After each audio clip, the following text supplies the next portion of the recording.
وزیر اعلیٰ پنجاب مریم نواز کی طرف سے خواتین تحفظ کے لیے خواتین کے خلاف تشدد دوبارہ کبھی نہیں سلوگن کے تحت شروع کی گئی مہم سے آگاہی کے لیے ضلعی پولیس نے گرلز کالجز میں سیمینار کرنے کا انعقاد شروع کر دیا۔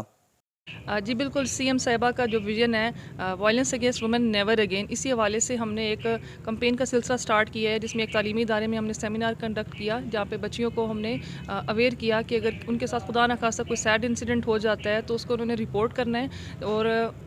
جب وہ انسیڈنٹ اس طرح کے رپورٹ کریں گے تو ان کو سخت سے سخت قانونی سزا دلوائی جائے گی۔ اس میں جو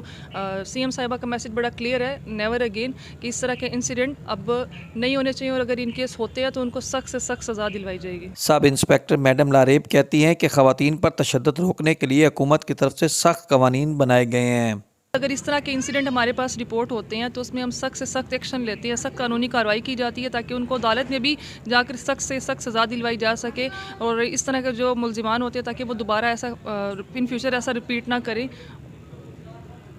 D S P Ghulam Shabbir Baloch کا کہنا ہے کہ آگاہی سیمینار کا مقصد طالبات میں احساس تحفظ اجاگر کرنے کے علاوہ ان کو women safety app, anti women harassment and violence cell و دیگر سروسز سے آگاہ کرنا ہے۔